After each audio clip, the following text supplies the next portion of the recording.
Aquí comienza Entendiendo los Tiempos. Con ustedes, su anfitrión, Eduardo Saladín. ¿Puede una persona que tiene atracción por personas de su mismo sexo cambiar? ¿Es posible que una persona homosexual pueda dejar esos patrones sexuales? Muchos dicen que han intentado dejar esas prácticas y no han podido cambiar, que ha sido imposible para ellos y se preguntan, ¿qué tengo que hacer? En nuestro programa de hoy queremos dar un testimonio de la obra de la gracia de Dios transformando la vida de un hombre. Y estad siempre preparados para presentar defensa con mansedumbre y ser así entendidos de los tiempos. Y tenemos con nosotros a Junior de los Santos, abogado y ex militante de la comunidad LGBTQ. Bienvenido, Junior. Muchas gracias, bendiciones. Gracias por la invitación. Y aquí estamos para bendecir a las personas que nos van a escuchar. Amén. Así es. Oyendo tu testimonio, sabemos que por muchos años militaste en esos grupos LGBTQ. Así es. Tú sabes que uno tiene una vida oculta, como le llaman en el closet, y después que uno sale del closet y comienza a visitar los lugares, la discoteca gay, los bares gay, los saunas gay, los sitios gays de aquí del país, mayormente en el Conde.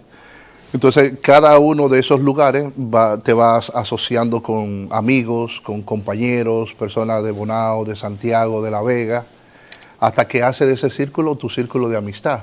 Y porque vas encontrando personas que sienten lo que tú sientes, piensan como tú piensas y miran el mundo como tú miras. Y ahí entonces llegas, es como que llegas a tu casa. Esa es la bienvenida que tú mismo te das. A mí me gustaría escuchar tu historia completa de tu crianza primero, que nos puedas hablar, ese despertar sexual, luego ese estilo de vida y en cuarto lugar, cómo conociste al Señor. ¿Tú vienes de un hogar disfuncional? No. Hasta el día de hoy mis padres están casados. Yo tuve el mejor hogar, un hogar donde la figura paterna y la figura materna eran bien definido en el hogar. Mi papá es policía, pensionado, y mi mamá es ama de casa. Él se iba a trabajar. Somos 6 varones en ese tiempo. Y papi era el duro de la casa. Lo que papi decía, eso se hacía. Pero era lleno de reglas, lleno de normas, pero también lleno de amor. O sea, había una disciplina militar, vamos a decir así. Él era un militar. Te puedo decir, por ejemplo, en mi casa teníamos... no había dinero para un armario y de repente él armó con 6 cajas de cerveza, armó un armario y le puso a cada uno su nombre y ahí estaban las cosas de cada uno de nosotros. Ahora, cuando él revisaba eso tenía que estar bien, la media bien doblada, el deporte en el lugar y esa disciplina nunca era exagerada, siempre iba acompañada de mucho amor. Por ejemplo, yo jugaba voleibol. Mis hermanos todos juegan béisbol. Y ver a mi papá, por ejemplo, llegar a La Vega. Yo tenía un juego en La Vega o en Pedernales. O sea, tú vivías en Santo Domingo. Sí, y de repente estábamos ahí. Yo jugaba para la selección nacional de voleibol. Y era juvenil. Nunca me imaginaría que mi papá iba a estar ahí. Y de repente lo veo en la grada y ahí estaba. O en el colegio. Por ejemplo, estábamos en recreo. Y lo que menos tú esperas ver a tu papá en recreo, sí. Y ahí estaba él detrás de nosotros, observando. No sé cómo lo hacía, pero esa supervisión y esa vigilancia siempre de nosotros era extrema, siempre era cuidadosa. Yo, por ejemplo, aprendí a cruzar la calle porque él me enseñó a cruzar la calle. Yo aprendí donde Cristóbal Colón dio el grito de victoria porque él me llevó al Conde. Él me llevó a los museos, él me llevó esa dedicación permanente de un padre presente, de un padre amoroso. Yo lo tengo todavía al día de hoy. Entonces no podemos decir que esas tendencias homosexuales que tú tenías era fruto de la crianza, ni era fruto del medio ambiente en donde te desarrollaste. yo tenía problemas, porque cuando comencé a descubrir el mundo homosexual, leía escritos y decían que venían de familias disfuncionales, de madres posesivas, y yo decía, pero es que yo no tengo nada de esas cosas. Mi mamá es una mujer que no hace nada sin consultarlo con mi papá. Y papi es un hombre que, a pesar de que él es disciplinado, pero es amoroso. Es decir, ambas cosas no se asociaban a mi preferencia sexual. O sea, tú tenías un equilibrio en tu hogar. Permanentemente. El rol de mi papá es bien definido y el de mi mamá también. Es decir, en mi casa no había un hombre con dos cabezas. No. Papi siempre, hasta el día de hoy, en la cabeza. Bueno, recientemente hicimos una reunión hace 3 días. Nos reunió a todos, nos llamó. Vengan, ¿qué nos reunimos con ustedes? Y ahí llegamos los 6. A ese nivel todavía, tú miras cómo él tiene esa capacidad de convocarnos, de reunirnos, de saber cómo estamos. Y ese ha sido siempre el modo viviente de nosotros. ¿Tu interacción con tus hermanos era una interacción normal? Chulísima. Peleábamos. Cuando Pacualito se llevaba algo, la media, me escondía el poloché, ya tú sabes, a trompar. Esas relaciones que se dan donde hay muchos hermanos, son chulísimas. De repente los mellos se llevaron la bicicleta. ¿Y dónde está mi bicicleta? Era un ambiente precioso, donde era hermoso estar. No era nada, era el mejor lugar donde uno podía estar, en la casa. ¿Y cuándo tú tienes ese despertar sexual? ¿Cuándo tú te das cuenta de esas tendencias? ¿A qué edad, Junior? Yo creo que yo comencé a tener esa noción de que yo era diferente a los 9, 10 años, por un asunto de que en mi casa no se veía novela. Había una regla que en mi casa no se veía novela. Papi dijo, aquí no se ve novela. Y yo era loco con la novela, entonces me iba a verla donde los vecinos. Y me encantaba ver las novelas, pero mi atracción no era las actrices, sino los actores. Okay. Y yo sentía que había una atracción muy fuerte siempre por los personajes con los actores, igualmente con las películas. Cuando veía la película, veía que me identificaba mucho, que me atraía de los personajes siempre era el actor principal. No lo comentaba, porque era una lucha que tenía conmigo interna, pero sabía que había algo.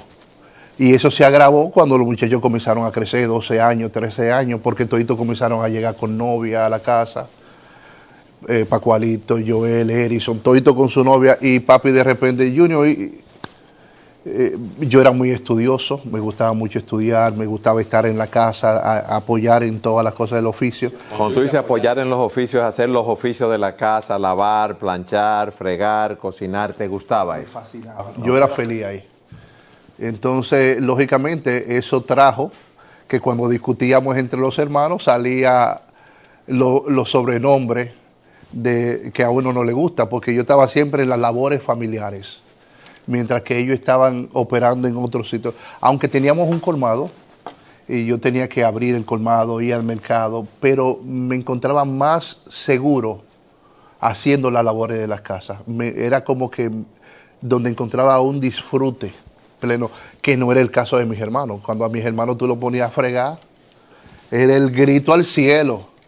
Y si tenía que trapear, entonces lo que yo hacía entonces era que le decía, bueno, dame 25 pesos y yo trapeo por ti.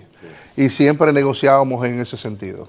Y tú tenías esas tendencias, vamos a decirlo así, esa inclinación.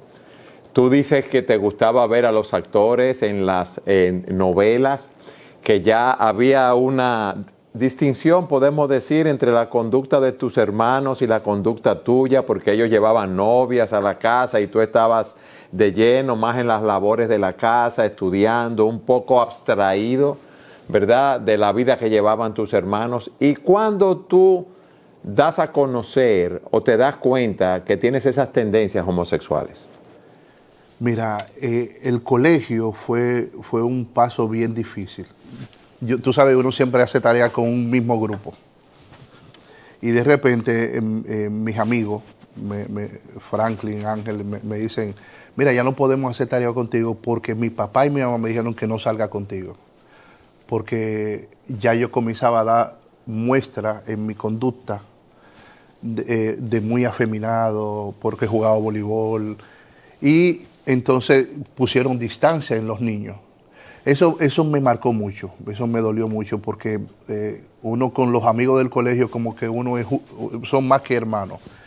Y comencé entonces a sentir ese distanciamiento de los varones y ese acercamiento de las hembras. Mientras que los varones no querían estar conmigo, las hembras sí querían estar conmigo. Y quizá ahí fue donde hubo un proceso. Me asocié demasiado a las hembras, siempre estaba con ellas, jugando, oyendo lo que ellas hablaban, buscando lo que ellas buscaban. Y me sentía bien, me sentía seguro con ellas, porque sentía que pensaba como hembra, deseaba lo que ellas deseaban. Y era como seguro estar con las hembras, no con los varones. Y ya tú sabes, comencé entonces a tener un deseo, un despertar a la pornografía muy fuerte. Comenzó con revistas de muñequitos que se vendían en ese tiempo, las compraba y escondía, comenzó con eso y después comenzó con más abundante. Y tenía un amigo que se llamaba Víctor. Él me dice, yo te voy a encontrar un lugar que te va a gustar. Y ese lugar que me encontró es como si yo llegara al lugar donde yo tenía que estar. Ahí encontré mi primera relación, la persona con quien comencé una relación para mucho tiempo. ¿Qué edad tenías? Tenía 16 años. Ahí conocí muchas personas mayores que cuando tú entras joven a la comunidad, son esas personas mayores que tienen muchos años ya dentro de la comunidad y te ofrecen muchas cosas, dinero, ropa, recursos, pero detrás de todo eso siempre hay abusos constantes. Por eso yo siempre le digo a los muchachos cuando quieren visitar, le digo, la comunidad LGBT no es seguro, porque dentro de la comunidad es donde están los mayores abusadores, porque ahí fue donde yo encontré los peores abusos y las peores experiencias sexuales, de tríos, de todo lo que es asqueroso dentro de esa, ahí lo encontré yo. Yo no llegué con ese tipo de estilo de pensamiento, lo adquirí dentro de esa comunidad. Y uno se va adaptando porque ya elegiste eso, es lo que hay, entonces comienzas a crecer dentro de ese ambiente hasta que llega a gustarte. Y lo que es horrible ya no es horrible. Lo que es espantoso resulta ya ser agradable. Y ya resulta ser una preferencia para ti, es lo que buscas. Y todas esas prácticas sexuales ya lo ven como algo normal. Normal, así es. Yo a lo primero llegué muy restringido, con mucho miedo, pero después era lo que buscaba permanentemente. Y hay así muchos lugares abiertamente para personas homosexuales. Sí, aquí tenemos muchos lugares. Aquí tenemos saunas, por ejemplo, donde tú entras, dejas tu ropa en un locker, pagas un dinero y cuando entras atrás hay baños, saunas o piscinas que está todo a oscura. Todo lo que tú ves es lo que tocas. Miles, cientos de hombres ahí. O sea, que llegan a esos sitios, ¿no? Sí. Llegan a esos sitios. Y como tú no lo ves, tienes contacto, tienes todo lo que quieras encontrar ahí, te sale y te vas. Tú puedes entrar en la mañana y salir en la tarde, pasa el día entero ahí. Igualmente en los cines, yo llegué a un punto donde yo dejé la universidad por estar en el cine. Y era entrar y a oscura, la persona que se sentaba al lado tuyo, tú lo tocabas. Si no te decía nada, eso significaba que estaba asintiendo a lo que tú querías. Y ahí mismo, en el mismo lugar, se hacía todo lo que se hacía y te parabas y te ibas. ¿Y tú no sabías con quién habías estado? No sabía, ni siquiera. Y lógicamente ese tipo de práctica trae consigo consecuencias. Consecuencias que son difíciles. Enfermedades venéreas, enfermedades de todo tipo. Hepatitis, yo desarrollé una hepatitis que muy difícil. Muchos tipos de enfermedades venéreas desarrollé por ese estilo de vida. Y me costó muchos años poder ser curado y llevar todo un tratamiento para ese tipo de cosas. Cuéntame, mientras tú estabas en esas prácticas, ¿qué pasaba con tu familia? Tu padre, tu madre, que te habían criado, ¿verdad?, en un hogar lleno de amor. Tú sabes que quienes más sufren cuando los hijos se descarrían son los padres. Al final, mi mamá rebajó casi 28 libras. Mami se puso... Y mi papá, que a pesar de que era un hombre que no hablaba del tema, sufría también. ¿No lo hablaba directamente contigo no cuando hablaba tú sabías que tú estabas en esas prácticas, en ese mundo, o ellos no se enteraron hasta muchos años después? Los padres siempre saben, siempre los padres saben. Y ahora que yo trabajo con jóvenes, me doy cuenta que abordar el tema no es fácil. Yo tengo una hija y yo te lo digo, abordar el tema hay que ser valiente para hacerlo. Y mis padres lo sabían, pero nunca lo abordaron. Hasta el día de hoy, que tocarlo abiertamente todavía trae su roncha. Pero cuando ellos sabían que tú andabas en esos bares, en esos saunas, en esos cines, o que andabas con otros hombres, o te veían y se lo decían a ellos, exacto, o lo hacías abiertamente, ¿no había una reprimenda, un consejo, algo de parte de ellos? Papi siempre decía, él no me dejaba estar tranquilo. Él me buscaba, me manifestaba su preocupación por el estilo de vida que yo había elegido. Y como policía, él sabía dónde terminaba todo este estilo de situación. Entonces siempre estaba pendiente el consejo, tú eres de nosotros, tú nunca vas a ser, tú eres mi hijo, tú nunca vas a dejar de ser mi hijo. Ese amor permanente, esa expresión de amor y ese cuidado nunca se cerró de allá para acá. Okay. De aquí para allá sí se cerró. Fue como que yo desarrollé un odio por ellos. Y no me explico por qué. No tengo una explicación por qué llegué a odiar tanto a mis padres. A tal punto que no quería ni verlos ni nada. Pero de allá para acá, el vínculo siempre de amor y de cuidado estaba siempre abierto. Tú dices que él como policía sabía dónde terminaba ese estilo de vida. Sí. ¿Dónde terminaba? Él me decía que él lo veía siempre en las calles, teniendo tipo en las cárceles, perdiéndose en la calle. Él no quería que su hijo terminara así. Él no había trabajado para eso. Y entonces era una preocupación muy fuerte para él. Muchas veces de madrugada se levantaba y iba a mi cama, y cuando no me encontraba salía a buscarme. Porque yo me le escapaba, me iba por la ventana, me le iba de la casa. ¿Y qué edad tú tenías en ese tiempo ya, John? 16, 17, 18 años. Ya estaba tomando una actitud de rebeldía muy fuerte.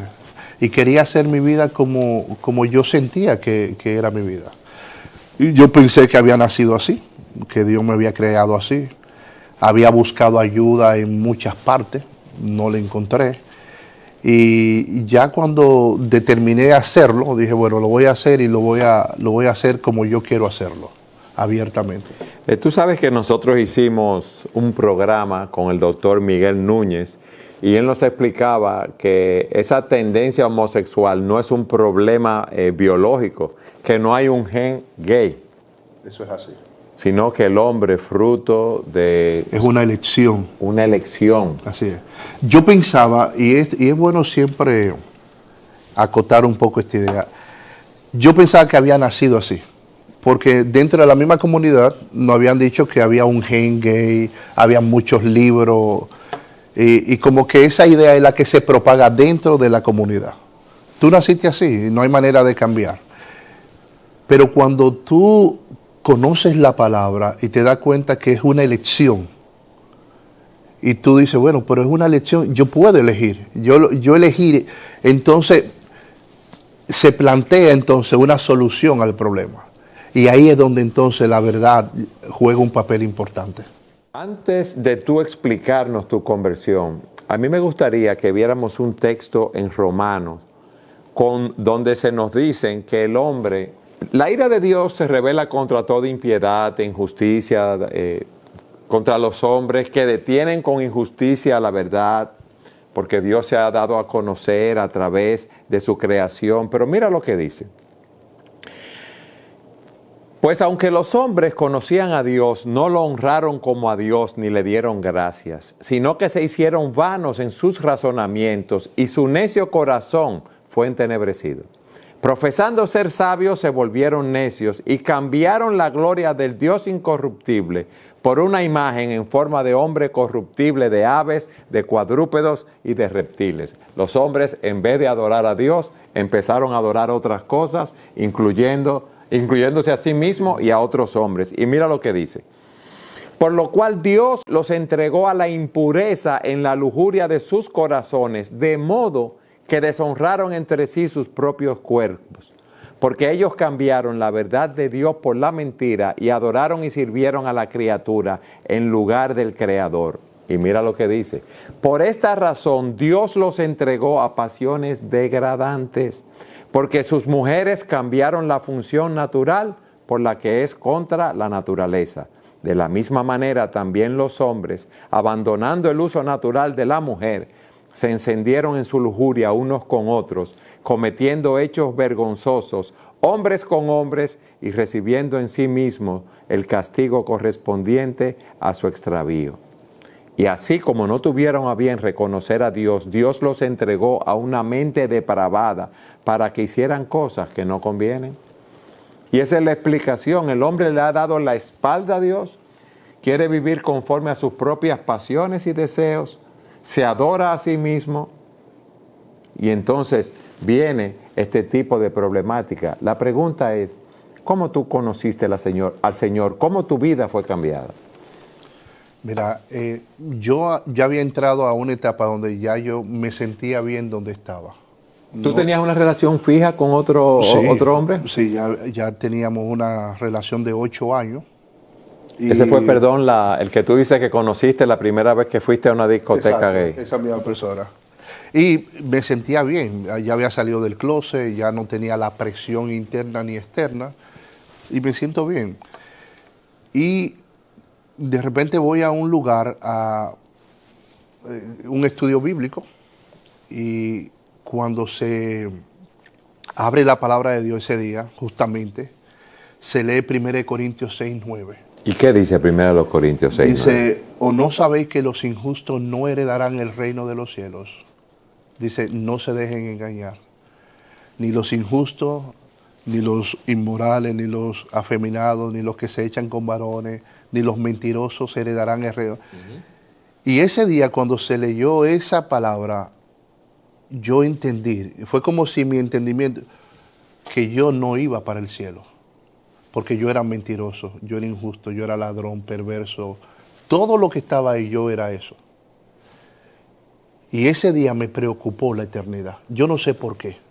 Yo había vivido toda mi vida donde la eternidad no era un problema. Es decir, lo que fuera pasar en mi vida, a mí no me interesaba. Ese no era un problema que me preocupara. Pero ese día me resultó ser algo que no me dejó tranquilo.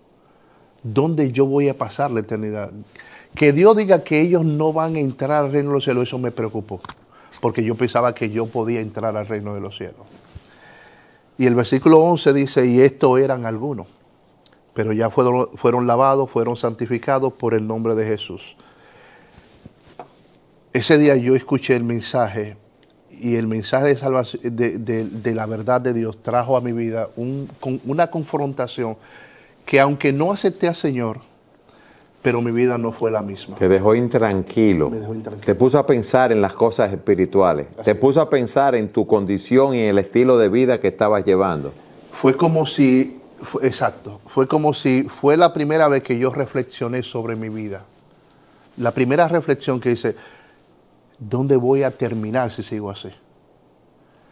Y entonces me preocupé terminar en el infierno. No sé por qué, pero es como que tú estás viviendo tu vida y de repente pasa algo y ese día, algo que tú nunca te había preguntado, ahora te lo preguntas y eso te preocupa tanto que no te deja dormir. Esa noche yo llegué a mi casa y se iban para la discoteca, le dije que no iba y me quedé en mi casa y me arrodillé Tenía mucho sin hacerlo. Y yo le dije al Señor, Señor, yo no quiero ir al infierno, pero yo no quiero ser así. Yo no elegí ser así. Si tú puedes cambiarme como cambiaste la iglesia de Éfeso, cámbiame. Y yo sé que hablé mucho con el Señor. No te puedo decir cuánto hablé, pero me quedé de rodillas dormido ahí hasta el otro día. Y lo que sentí fue una necesidad de volver a ese mismo lugar. Donde oíste el evangelio predicado, a ese estudio bíblico. A ese estudio bíblico. Y iba. Y en la medida en que me exponía a la palabra de Dios, la palabra de Dios hizo que yo tomara decisiones. Y una de las decisiones que tomé fue separarme de la pareja que tenía. Le dije, yo necesito que tú me des una oportunidad de buscar al Señor. Y si Él va a hacer algo con mi vida, yo quiero que Él lo haga. Y si no lo va a hacer, vuelvo contigo, pero déjame hacerlo. Y me acuerdo que él pensó que yo estaba enamorado del que toca la batería en la iglesia y comenzó una persecución fuerte porque él no pensaba que yo estaba buscando al Señor, él pensaba que yo estaba detrás de otras cosas. Pero realmente él no podía entender que en mi corazón se abrió un hambre por Dios y por la palabra. Y cada día que iba a ese lugar más quería estar ahí. Yo fui martes. Después fui miércoles, después jueves. Y quería que fuera todos los días, porque abrió un hambre por la palabra. En la medida en que fui conociendo la palabra fue cambiando mi corazón y mi mente. Yo no te puedo decir cómo Dios me cambió, porque no puedo ser preciso en ese proceso. Yo lo que sé es que comencé a conocer la verdad y la verdad me libertó. A niveles tan profundos que el día que me reuní con él, le dije, ven acá. Le dije, trae el notario, trae todo, todo se va a quedar a tu nombre, porque lo que yo quiero es seguir conociendo esto. Resultó ser tan impresionante lo que Dios estaba brindándome que lo demás perdió su valor. Y lógicamente aprender de la palabra de Dios me hizo conocer a Cristo y conocerme a mí. El valor de lo que Él hizo por mí en la cruz de Calvario y la redención que hizo por medio de su resurrección. Esa verdad me libertó de una manera preciosa. Conocer la verdad me hizo libre. ¿Qué me libertó? Me libertó saber que Él no me hizo homosexual. Él me creó un hombre perfecto. Pero cuando el pecado entró en Génesis 3, el pecado dañó la creación de Dios. Y en ese daño estaba esa preferencia que yo estaba teniendo. Y entonces, en vez de tú glorificar a Dios con tu vida, querías vivir para ti lo que leímos en Romanos, y fruto de darle la espalda a Dios, te dedicas a ese estilo de vida siguiendo tus propias pasiones y deseos. Así mismo es. Ese día yo entendí que el pecado fue lo que dañó la creación de Dios y Cristo apareció para deshacer las obras del diablo. Cristo en la cruz lo que hizo fue que llevó el pecado, se hizo pecado por mí. Y tomar lo que Él hizo y aceptarlo me dio una mente nueva, me dio un corazón nuevo. Y ahora yo tengo una mente nueva y un corazón nuevo. Y dice la Biblia que ahora yo tengo la mente de Cristo. Amén. Eso no lo da nada en la tierra. Eso además lo da el Evangelio. Eso de ser una nueva persona, yo no sé si la gente puede entender esto, pero el tú querer cambiar y que te ofrezcan ser de nuevo es el mejor proceso del cambio. Y yo de verdad asumí ese nuevo cambio. Yo no sabía hasta dónde Él me iba a llevar, pero le he dado gracias a Dios porque me ha traído a un punto de mi vida donde yo disfruto tanto el ser lo que soy hoy, el ser un hombre como lo soy hoy. Yo antes tenía una mente que yo pensaba que había nacido con un cuerpo de hombre y una mente de mujer. Imagínate, así vivía yo desde niño, mi adolescencia, todo lo que perdí en la vida pensando eso. Porque pensaba como mujer y tenía un cuerpo, y pensaba que estaba en el cuerpo equivocado. Toda mi vida luché con eso. Y cuando Cristo viene y alinea mi mente con el cuerpo y puedo disfrutar que lo que siento en mi mente es lo que siento en mi cuerpo, eso es lo mejor. Amén. Esto es precioso lo que Él hace. Y es lo que Dios quiere hacer con cada uno de los que se acercan a Él por medio de su palabra. ¿Cómo siguió Dios cambiando tu vida? Porque tú dices que tienes una hija. Así es. Tú te casaste. Bueno, una de las cosas que Dios permite es que vuelva de nuevo a la universidad, porque por el estilo de vida homosexual, yo pensé como que la manera era ser homosexual en la vida, y dejé de estudiar y dejé de trabajar para ser homosexual. Volviste a estudiar Derecho. Y volví de nuevo a la universidad y voy a la UAS a estudiar Derecho. Y ahí conocí a Sori, a mi esposa, y en principio éramos amigos, íbamos a evangelizar toda la UAS, y a orar juntos por las personas que estaban en el oncológico enfermos. Y esa relación de amistad resultó ser más profunda. Llegó un punto donde ya yo no quería, yo bajaba a la UAS sin tener clase, nada más para verla a ella. Pero yo no con sabía la excusa de que iban sí. a evangelizar, entonces. Entonces yo no sabía cómo abordar a una mujer porque hay una lucha. Yo tenía una batalla, si le digo y ella no me quiere. Y si, hasta que llegó a mí un libro de David Machea, y ese libro tenía una frase que me gustó, y yo dije, bueno, yo me voy a declarar hoy a Sori. Ese día ella llega y le digo... Perdón, una pregunta previa. ¿Ella sabía tu antiguo estilo de vida? ¿Tú se lo habías dicho? Yo en la UAS, en un lugar donde nos reuníamos a cantar y a alabar al Señor, yo había dado mi testimonio ahí, okay, y ella lo había escuchado. Ese día le digo, Sori, quiero hablar contigo. Ella me dijo, bueno, voy a un examen, nos vemos en breve. Ahora que estamos casados, que ella me dice que se quemó, pero ella regresó a los 10 minutos. Ella estaba en ti, sabía lo que tú le ibas a decir. Ella estaba. Ella volvió. A los 10 minutos volvió. O sea que ella dejó ese examen así. Y me dice ella, dime. Y yo le dije, mira, Sori, yo no sé hablar. Tú eres la primera mujer a la que yo me abordo, pero mira, yo quisiera morir de viejo contigo, si tú me lo permites. Qué bien.